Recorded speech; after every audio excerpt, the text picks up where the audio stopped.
O que faz a tentação ser tão forte? Para entendermos melhor a questão da tentação, precisamos primeiro compreender um pouco sobre a questão do pecado. Nesse sentido, quero destacar 3 aspectos do pecado,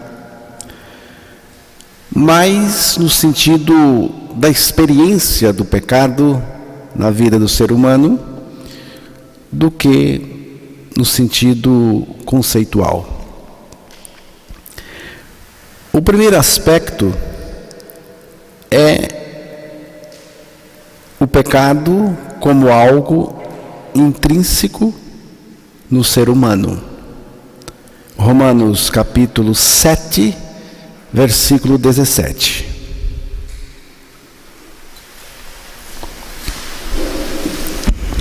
Neste caso, quem faz isto já não sou eu, mas o pecado que habita em mim. O pecado que habita em mim. O pecado que habita em mim. É um princípio, um poder. É o estado rebelde, orgulhoso, arrogante.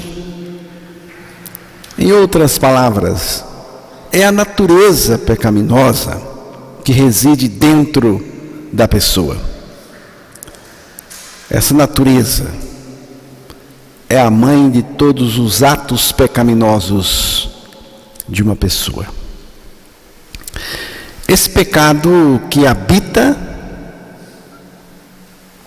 é o responsável por todos os atos pecaminosos de uma pessoa. Portanto, é a natureza pecaminosa e pecadora da pessoa, e a pessoa nasce com isso. Tem a ver com o fato de que temos uma propensão, uma disposição, uma tendência, uma vocação natural para o pecado. Jesus chamou de escravatura essa situação, essa condição. Quem comete o pecado é escravo do pecado, foi o que Jesus disse. Porém, o indivíduo preso à sua natureza pecaminosa, ao cometer pecado, o comete de uma forma prazerosa. Esse pecado não está ali de passagem, mas é, como o texto nos mostrou, inquilino permanente. Ele habita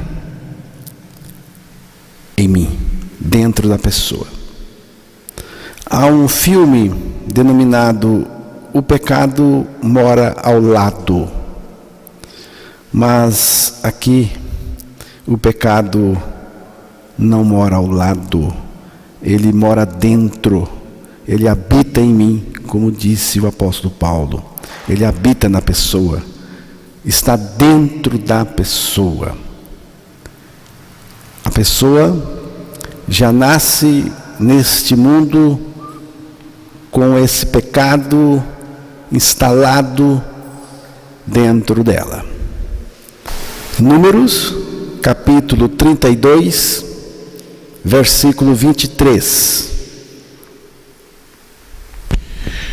Porém, se não fizerdes assim, eis que pecastes contra o Senhor, e sabei que o vosso pecado vos há de achar. Esta expressão final do texto: sabeis que o vosso pecado vos há de achar. O pecado encontra a pessoa. Onde a pessoa vai, o seu pecado vai junto, vai também. Onde a pessoa está, o pecado também está, porque o pecado está dentro da pessoa. E tem mais uma coisa que precisamos saber: não tem jeito de ludibriar o pecado. Não dá para esconder-se do pecado, porque, como o texto, não dá para esconder-se do pecado, porque, como o texto mostrou, ele lhe achará e fará o seu portador pecar contra o Senhor. Alguém já disse: o pecado não é como um porco andando na fazenda. Ele é como um parasita incrustado nas entranhas da pessoa. Segundo o Dr. Elzimar Coutinho, cada um de nós carrega pelo menos 3 quilos de parasitos dentro da gente. De modo que, se você se livrar deles, já vai perder 3 quilos de cara. Mas, segundo ele, você não poderá se livrar de todos eles, porque senão você morre. Um bocado deles tem função útil, segundo o Dr. Coutinho, que me parece já faleceu. Mas o pecado, ao contrário, é totalmente prejudicial para o seu portador. Em todos os sentidos, irmãos. Em todos os sentidos. Mas tem libertação disso. Libertação pela obra de Cristo na cruz do Calvário.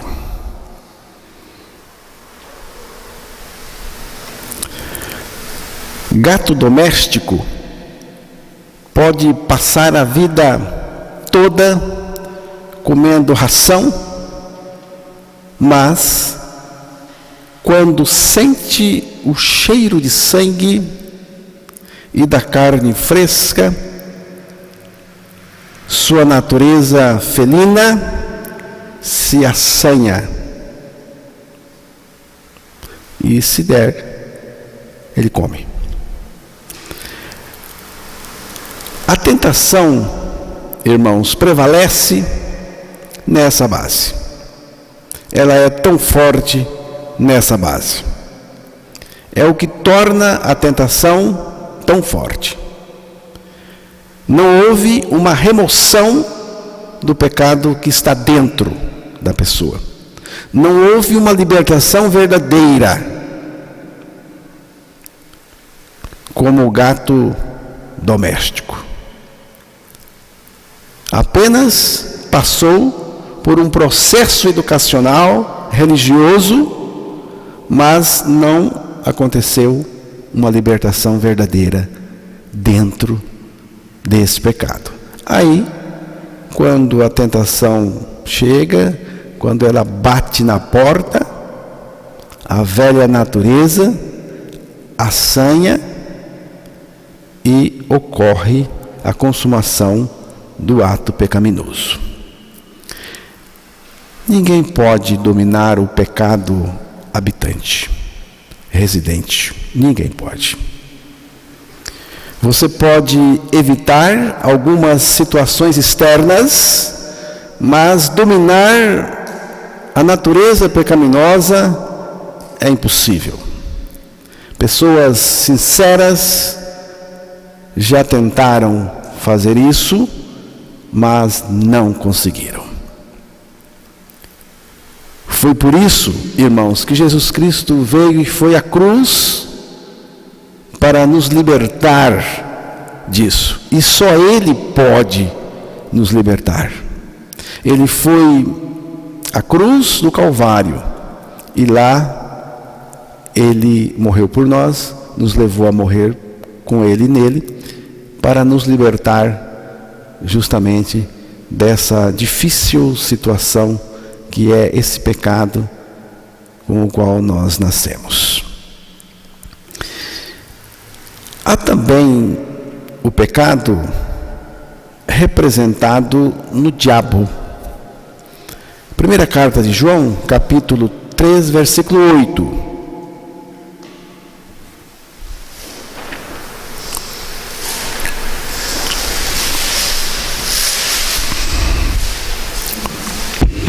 Aquele que pratica o pecado procede do diabo, porque o diabo vive pecando desde o princípio.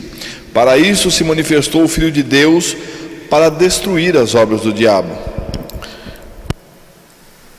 O diabo é o pai da mentira. O diabo é o pecador primeiro. O diabo é o pai do pecado. E o texto diz que ele peca desde o princípio. O pecado começou com ele e nele. Eu não posso eliminar o diabo, mas eu posso resisti-lo na autoridade da palavra de Deus e expulsá-lo na autoridade do nome de Jesus. Tiago, capítulo 4, versículo 7.